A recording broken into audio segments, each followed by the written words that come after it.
বোন পরিচয় দেওয়া ফাতেমা তাসনিমকে নিয়ে এবার মুখ খুললেন উপদেষ্টা নাহিদ ইসলাম। নাহিদ ইসলাম তার ভাই নন, কিন্তু পরিস্থিতির কারণে জুলাই মাসে নিজেকে তার বোন হিসেবে বিশ্ব গণমাধ্যমে পরিচয় দিয়েছিলেন বলে দাবি করেছেন ফাতিমা তাসনিম।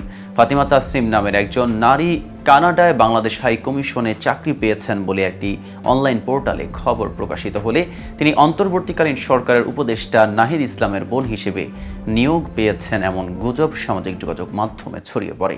এ নিয়ে বিস্তারিত থাকছে প্রতিবেদনের বাকি অংশে। আর কেটিভি নিউজ 24 চ্যানেল থেকে আপনাদের সাথে আছি আমি মেহেদি হাসান।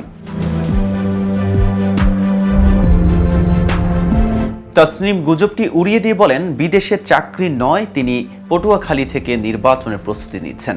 ডাক ও টেলিযোগাযোগ এবং তথ্য ও সম্প্রচার উপদেষ্টা নাহিদ ইসলাম জানিয়েছেন, ফাতিমা তাসনিমের সঙ্গে তার তেমন যোগাযোগ নেই, তবে বিশ্ববিদ্যালয়ের বোন হিসেবে তিনি আমাদের অনেক হেল্প করেছিলেন। উপদেষ্টা নাহিদের সঙ্গে পারিবারিক সম্পর্কের বিষয়ে জানতে চাইলে ফাতিমা তাসনিম তার সঙ্গে রক্তের কোনো সম্পর্ক নেই বলে জানান। উপদেষ্টা নাহিদ ইসলামের একান্ত সহকারী মুনতাসির মাহমুদও বিষয়টি নিশ্চিত করেছেন। তিনি বলেন, ফাতিমা তাসনিম নামে নাহিদ ইসলামের কোনো বোন নেই। শুধু তাই নয়, স্যারের কোনো বোন নেই। সেই সঙ্গে তিনি জানান নাহিদ ইসলামের একটি ভাই আছে। তবে ফাতিমা তাসনিম জানান, তিনি যখন গণ অধিকার পরিষদের উচ্চতর পরিষদের সদস্য ছিলেন তখন নাহিদ ইসলাম ঢাকা বিশ্ববিদ্যালয়ের শাখার ছাত্র অধিকার পরিষদের নেতা ছিলেন। দীর্ঘদিন তারা একসঙ্গে আন্দোলন সংগ্রাম করেছেন জানিয়ে তাসনিম বলেন, তখন আমাদের মধ্যে ভাই বোনের একটা সম্পর্ক হয়। সে আমাকে বোন হিসেবে শ্রদ্ধা করে, আমি তাকে ভাই হিসেবে শ্রদ্ধা করি। তিনি আরও বলেন, 21 জুলাই গুম থেকে নাহিদ ফিরে আসার পর তার সঠিক সময় চিকিৎসা শুরু না হলে তার প্রাণের শঙ্কা ছিল। তখন আমি গণস্বাস্থ্য হাসপাতালে ছিলাম, যেখান থেকে নাহিদকে তুলে নেয় ডিবি পুলিশ। দেশের ওই সময়কার পরিস্থিতিতে হাসপাতালে রোগীর ব্যাকগ্রাউন্ড ছাড়া ভর্তি নিচ্ছিল না। তাসনিম বলেন, আমি যেহেতু প্রয়াত ডক্টর জাফরুল্লাহ স্যারের সঙ্গে দীর্ঘদিন কাজ করেছি, সেই হিসেবে হাসপাতালের চিকিৎসক থেকে নার্সরা আমাকে চিনতেন। তাই আমি নাহিদের লিগ্যাল গার্ডিয়ান বোন পরিচয় দিয়ে তাকে হাসপাতালে ভর্তি করি। তখন সঙ্গে তার স্ত্রী থাকলেও তিনি কিছুটা অসুস্থ ও আতঙ্কে ছিলেন। তাছাড়া আমি তার বোন পরিচয় না দিলে হাসপাতাল কর্তৃপক্ষ তাকে ভর্তি নিতে চাচ্ছিল না। এবছরের 26 জুলাই সরকার বিরোধী আন্দোলন চলাকালে ডিবি পুলিশ নাহিদ ইসলাম, আসিফ মাহমুদ এবং আবু বাকের মজুমদারকে হাসপাতাল থেকে তাদের হেফাজতে নেয়।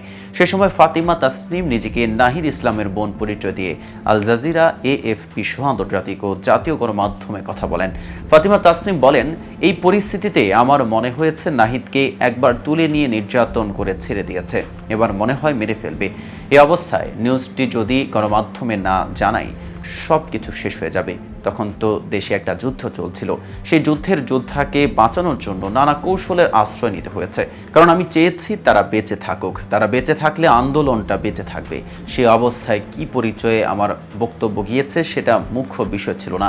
তাসনিম বলেন, নাহিদ ইসলামকে যখন হাসপাতাল থেকে তুলে নিয়ে যাওয়া হয় তখন শুধু তার স্ত্রী ছিলেন, কিন্তু তিনি কোনো মাধ্যমে কথা বলতে চাচ্ছিলেন না। নাহিদ ইসলামের ওয়াইফ পর্দা করে, ওর ওয়াইফের কোথাও কোনো ছবি দেখবেন না, কোনো সাক্ষাৎকার দেখবেন না, যার কারণে তাকেই কথা বলতে হয়েছে বলে জানান ফাতিমা তাসনিম।